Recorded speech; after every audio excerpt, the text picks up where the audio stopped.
one of the first things we want to talk about is, oh, I'm back. I'm back. So one of the first things we want to talk about are the origins of hip hop. So everyone here said they liked hip hop, but not everybody here, said they knew a whole lot about it. So we're going to learn a little bit about hip hop, and then hopefully it'll give us a better understanding of what is going on up here, and also what will be going on here the next few days. So the most important thing to know about hip hop is obviously when it was created. Now, a lot of us probably think that hip hop was created in the 80s. Raise your hand for the 80s. Hip hop in the 80s. A few of us? Good. Hip hop in the 70s. Who thinks hip hop was created in the 70s? A few more people. The 70s is actually correct, 1973. So hip hop is over 40 years old. I don't want to call it middle age, because like 40 is the new 30, which will be the new 20 sometime, I don't know. But 1973, to be exact, in New York City is the birthplace of hip hop, and it is where everything hip hop originates, essentially. And so the way hip hop came about is you have a bunch of kids, right? Broke hood kids, basically, hanging out in the different boroughs in New York, going to parties, and wanting to hang out with each other, and we'll just say you have a bunch of dudes and a bunch of teenage men, and when we hang out with each other as teenage men, what we basically do is try to humiliate one another over and over and over again to get the attention of girls who probably don't even care about what we're doing in the first place. But that's the main goal, right? Is I'm going to go to a party, and I'm going to try and look as fly and look as cool for the girls as possible. So because of this mentality, you have all these kids hanging out in these different neighborhoods in New York at house parties. A DJ named Kool Herc, a very important name to remember, is considered the father of hip-hop. And the reason being is that Herc allowed for all these dancers to get together and combine things like graffiti. Herc was a graffiti writer. Herc was also a DJ. Herc was also a B-boy when that came about. And Herc was the first person to allow the dance of B-boying to be created, right? But before we even get to that, we want to talk about Herc as a DJ. So who likes music? Right? Everybody likes music. Who likes good music? Right? Everyone likes good music. Nobody likes terrible music. You don't want to go somewhere and have it be awful. And the point that I make about the DJ, this is the DJ, y'all. DJ Scratchmo. Give it up for DJ Scratchmo right now. Here's why it's important to give it up for the DJ. No matter where you're at, this man or woman or whomever the DJ is going to be is in charge of making sure that you have a good time. If the music is dope, if you're there, if you're anywhere, you could be in a garage, you could be in the bathroom. If the music is fresh, you're feeling it, right? If the music is whack, it doesn't matter. You could be in the nicest club venue or the nicest spot ever. If the music is terrible, you walk in and you're like, crap, I just spent $7 to get in and now I just wasted my time and now we have to leave and make it all like awkward. Like we're like, oh, okay, cool, no, it's fine. Y'all can stay. The DJ is responsible for making sure that you have a good time. And because of that, if you ever hear a DJ that you like, tell that DJ. There are a lot of DJs, right, that are around nowadays, I'll say, nowadays DJs, right, that aren't really going to cut it as DJs, right? The DJ crafts a playlist, and he crafts the music that he's going to play based on how you're reacting, right? So if you're feeling it, give it up for the DJ, and without the DJ, there would be no hip-hop, basically. There would be no hip-hop, there would be no rapping, there would be no b-boying. A lot of these dances and all the things that exist today in popular culture are because of the DJ. So give it up one more time for the DJ. Now, having said that, the DJ still has to be good, right? The DJ still has to be good, he still has to have some skills. Now, we know that the DJ can mix records, right? We know that he can play different tracks and play music that we like. But the coolest thing about DJs is they're not satisfied with that. And they've evolved, and they've become kind of what people call turntablists now, right? They have two turntables and they do things. Now, our DJ, DJ Scratchmo, is called Scratchmo for a reason. And it's because he is extremely good at scratching records. Who has seen someone scratch records before? All right, so I'm gonna let Scratchmo take a couple minutes and scratch some records for y'all. And we'll see how it goes. We'll see how it goes. Get him, Scratchmo.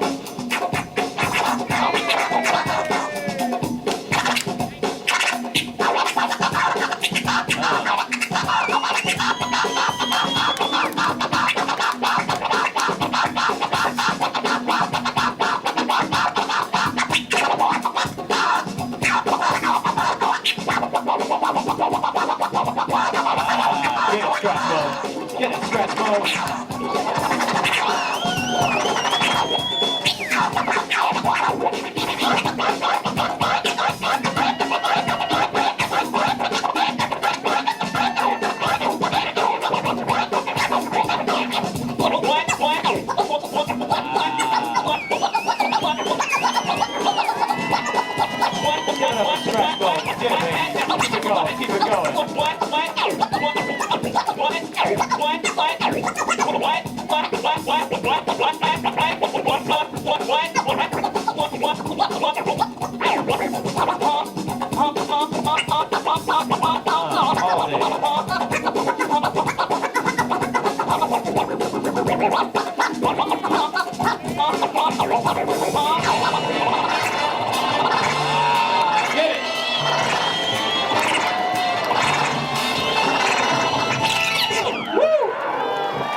See, my man got skills, right?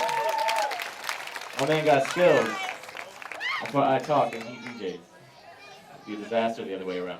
So, that's the DJ. This is what the DJ has turned into. This is someone that controls how we feel at the party, at the event. It's also someone that is responsible for creating new music. Now, prior to the existence of the DJ, you're not going to have things like sampled music. A lot of hip-hop beats that even came out of the early 80s and into the 90s, all the sampling, are all around because of the DJs. Because the DJs decided, hey, I'm going to try and take existing music and create something new. And in doing so, they allowed for the creation of the very first dance within hip-hop, which is the B-Boys. And the way it would work was, is Kool Herc figured he could take two of the same records and extend what's called the break. Now, the break in a record is just a section of the record that sounds different from everything else. Now, this break could be 10 seconds long, it could be 30 seconds long, but Herc was the first DJ who figured out that he could take two of the same records, play them back to back, and take a 30-second break and make it 2 minutes long, 3 minutes long. He could jump between different breaks in a record and create a new sound that nobody at the time had ever heard before and that no one had ever done before.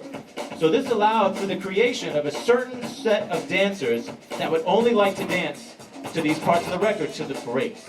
And it's where you get the term break dancer. But for us, these are the B-boys and the B-girls that exist today. And they are the first dance of hip-hop. So you know what? I want to see some B-boys right now.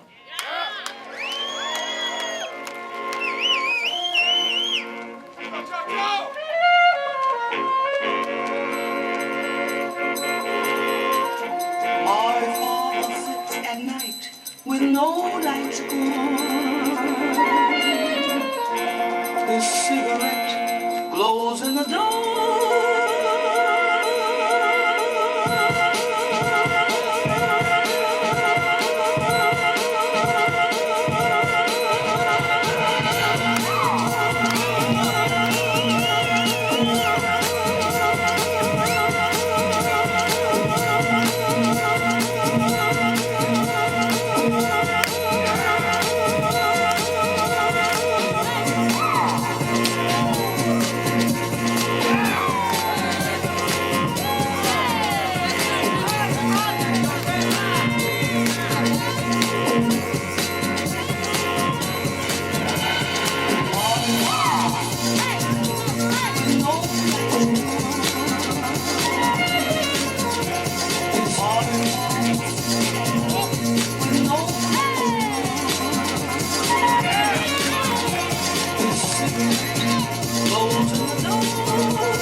Yo. Give it up for the Flavanoids, y'all. So the B-Boys, the very first dance of hip-hop. But you know, as hip-hop continued to grow and change, other dances got brought into hip-hop. Dances that existed before hip-hop. Whoever's heard of popping? Popping? How about locking? Locking? Popping and locking are two separate dances. Who knew that? Oh, so locking and popping are different. So popping as a dance actually existed in the late 1960s prior to b-boying, and it's what was called a funk style dance because they would do it to funk music, right? Jimmy Castor, James Brown, these were the types of records that these guys would dance to. It's actually a West Coast dance too. It doesn't originate in New York. But as hip hop grows, popping gets rolled into hip hop, right? Because it has sort of the same mentalities and the same ideas that hip hop represents, which is this idea of being an individual, right? Even though you and I might dance, I'm the only one who looks like me, you're the only one who looks like you. This is a core value that exists in everything in hip hop, whether you're an MC, a DJ, a dancer, a writer, it doesn't matter. This idea of the individual.